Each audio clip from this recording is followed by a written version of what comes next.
What's up? I'm Cosentino. Today we have an awesome card trick. You do not want to miss it, so stick around.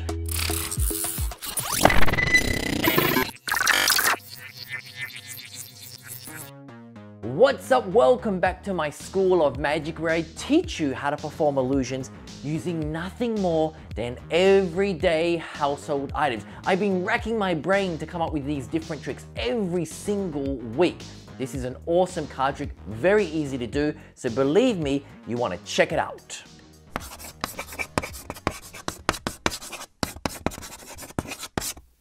All right, here I am with my niece Rosie to perform another card trick. Say hi, Rosie. Hi, everyone. Very good.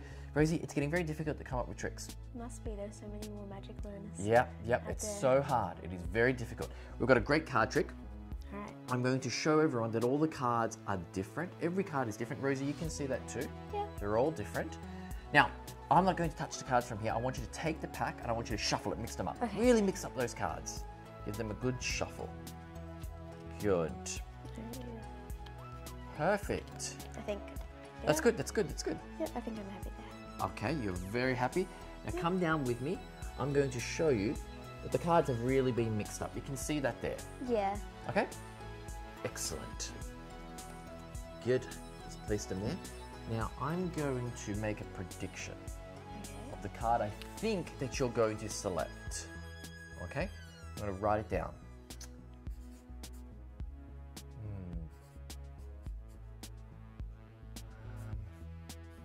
I think that's it. Yeah, that's it. That's my prediction. Okay? I'm going to put this on the table and it will stay here in full view. I won't touch it anymore. That's where it will stay. Okay. I'm going to grab the cards and I'm going to cover them with this cloth. Okay? Watch. What I want you to do, Rosie, is to cut the pack. I don't want you to see where you're cutting. This is why we have the cloth. So cut the pack. Okay. Got it? Good. Perfect. Okay, great. Place it down. Now, you've cut a little bit deeper than half. I want you to take the card you cut to. Good. I won't look. You can show the camera, don't show me, and memorize that card. That's important. Yes. Now remember, I wrote down a card. Yes. You shuffled the pack, you cut the cards wherever you wanted. If you cut a little bit deeper, it would change the position, therefore it would change the card. Yeah. And I wrote down the 5 of diamonds. Check that out. Perfect match. I'm now going to teach you how to perform this trick. Okay, to perform this particular card trick, you need, well, a pack of cards. Just a regular pack of cards. It doesn't even have to be a full or complete pack of cards. Just any pack of cards you can find around the house. A piece of paper or a post-it. It doesn't really matter. Just something that you can actually write on. I'm using a post-it here. Of course, a pen. And then, most important, you need a tea towel, a cloth.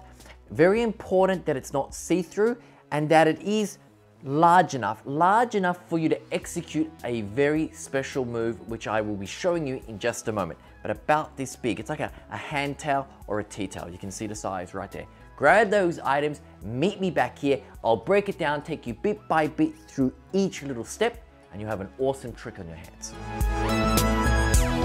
Rosie, Yes. do you like the trick? Yes, it was very weird and it confused my brain. Good, we like that. Okay, to perform this trick, you need a pack of cards. You need, of course, your piece of paper and your pen and your cloth, as you know. Now, what I like about this trick, I'm not actually making you select a particular card. Usually in Magic, I'll make you select a card. It's what we call forcing a card. You've seen me do that before. We've done that together. Yeah. In this case, what I like about it is that all the cards are really different. You can have the volunteer actually shuffle the pack. It doesn't matter how you shuffle it. That's what I like. It's very hands-off. And you shuffle it any way you want. Now, what's going to happen is this. I take the cards and I spread them out. So come down here with me. As I spread them out, I'm making sure that I'm looking at the very top card. In this particular case, it's the Queen of Hearts. Before, it was the 5 of Diamonds. Of course, every time you shuffle it, it will change. Yeah. Okay? But it doesn't matter.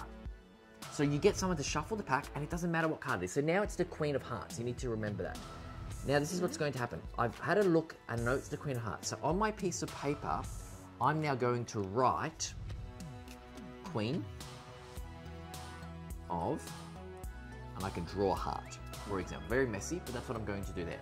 Because I know that that matches your card, the top card. So if I turn over the top card, should be, yeah. It's the queen. Okay.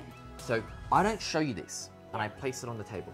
Now what happens is this, I take the cards, and I'm going to place them under the cloth. Now you need a big cloth. I'm actually using a tea towel. As the cloth goes over like this, what I'm doing is turning over the pack. So what you need to learn to do is to turn the pack in one hand, just like this. So when I turn the pack in one hand, you don't see it because the cloth is covering it. I do it as the cloth, so pretend the cloth was here, I do it like this, okay? Just like that. So it takes a little bit of practice, cloth goes over and I turn my hand. Now what happens is this, you cut the cards. The reason why you have the cloth is I don't want you to see that it's upside down. As you cut the cards, you can cut them now. You don't know that they're upside down because remember the cloth is over. You place the cards over here. As you take it off, I turn them back over. Which means that you're always going to get the top card. Which means the top card will always match your prediction. Makes sense, right? Yeah. So quickly to recap. You show the cards, someone shuffles them. This time, the top card happens to be the 6. The cards are placed in your hand. As you grab the cloth and you place it over, you'll turn the cards over. You ask your volunteer to cut the pack. As they cut them, you'll turn the cards back over. And of course, now the top card has not moved position, and of course it matches. And that's how you perform the trick. Anytime, anywhere, with absolutely anything. Okay, some very important tips to be able to perform this trick correctly. Like I mentioned earlier, the tea towel or the hand towel needs to be fairly large. It needs to be large because you need to be able to hide that move of turning the cards. If the cloth is too small, you'll actually see it. So go for a cloth that's actually a lot bigger than you really need it. The bigger the cloth is, the easier it is to do the move. So for example, if the cloth is really big, like you can see here now, I can do the move no problem. Like I can keep turning it just like this, okay? So make sure the cloth is big. That's the first tip. The second tip is this. You need to practice turning the cards over. So you can practice this when you're in the car and you're being driven around, or when you're sitting down watching TV. You can do it when you're on the toilet. Anywhere, anytime, practice this move, turning the cards over, just like this, with one hand. Because what's going to happen is, as you turn them over, the cards are going to spread. You may drop them. So you need to practice this move. And the smaller and more subtle you can do it, the better it's going to look. So that's tip number 2. Keep practicing turning over the cards.